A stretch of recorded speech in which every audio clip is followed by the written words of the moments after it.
गांव के किनारे एक छोटा सा घर था। उस घर में 8 साल का प्यारा और हंसमुख बच्चा रहता था जिसका नाम आरव था।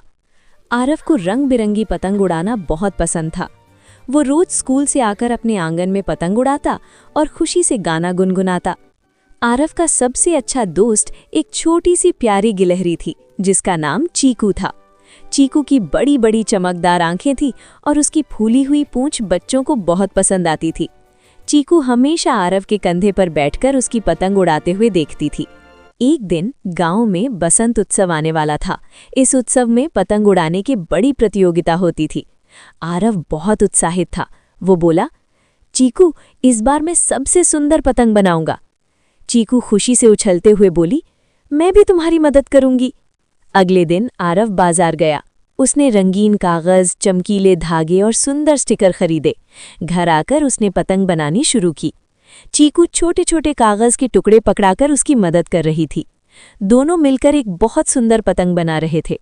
पतंग पर उन्होंने सूरज, फूल और इंद्रधनुष की तस्वीर बनाई। पतंग इतनी सुंदर लग रही थी कि आरव खुशी से नाचने लगा। लेकिन तभी अचानक तेज हवा चली, खिड़की खुल गई और उनकी बनाई पतंग उड़कर पेड़ पर जाकर अटक गई। आरव उदास होकर बोला, अरे, मेरी पतंग तो पेड़ पर फंस गई। अब मैं प्रतियोगिता में कैसे भाग लूंगा? चीकू ने प्यार से कहा, चिंता मत करो, हम मिलकर कुछ सोचते हैं। उसी समय वहां आरव की दादी आईं।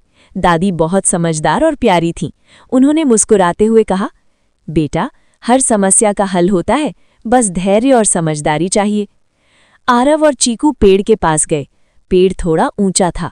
आरव कोशिश करता, लेकिन पतंग तक नहीं पहुंच पा रहा था। चीकू बोली, मैं ऊपर चढ़कर देखती हूँ। चीकू फुर्ती से पेड़ पर चढ़ गई। उसने पतंग को देखा, लेकिन पतंग एक पतली टहनी में उलझी हुई थी। चीकू नीचे आकर बोली, अगर हम लंबी छड़ी लें तो पतंग नीचे आ सकती है। दादी ने तुरंत घर से लंबी बांस की छड़ी लाकर दी। आरव ने धीरे धीरे छड़ी से टहनी को हिलाया। थोड़ी कोशिश के बाद पतंग धीरे से नीचे आ गई। पतंग थोड़ी सी फट गई थी। आरव फिर उदास हो गया। अब तो मेरी पतंग खराब हो गई।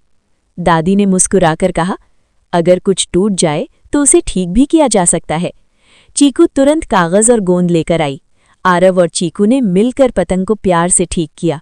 उन्होंने पतंग पर एक छोटा सा दिल भी बना दिया। अगले दिन बसंत उत्सव शुरू हुआ। पूरे गांव में रंग बिरंगी पतंगें उड़ रही थीं। बच्चे हंस रहे थे, ढोल बज रहे थे और सब बहुत खुश थे। आरव थोड़ा घबराया हुआ था। चीकू उसके कंधे पर बैठकर बोली, तुम कर सकते हो। आरव ने पतंग उड़ानी शुरू की। हवा सही दिशा में चल रही थी। उसकी पतंग धीरे धीरे आसमान में ऊंची उड़ने लगी। लोग उसकी पतंग देखकर खुश होने लगे। एक अंकल बोले, वाह, कितनी सुंदर पतंग है। आरव खुशी से मुस्कुराने लगा। चीकू खुशी से तालियां बजाने लगी। कुछ देर बाद प्रतियोगिता का परिणाम घोषित हुआ। आरव की पतंग को सबसे सुंदर और मेहनती पतंग का पुरस्कार मिला। आरव खुशी से बोला, ये जीत हमारी है चीकू। चीकू हंसते हुए बोली, और दादी की समझदारी की भी। दादी ने दोनों को गले लगाया। जब दोस्त मिलकर मेहनत करते हैं तो जीत जरूर मिलती है। उस दिन आरव ने अपनी पतंग आसमान में उड़ते हुए देखी और मन ही मन सोचा कि सच्ची दोस्ती और धैर्य से हर मुश्किल आसान हो जाती है। सीख, सच्ची दोस्ती, मिलकर मेहनत करना और धैर्य रखना हमें हर समस्या का हल दिलाता है।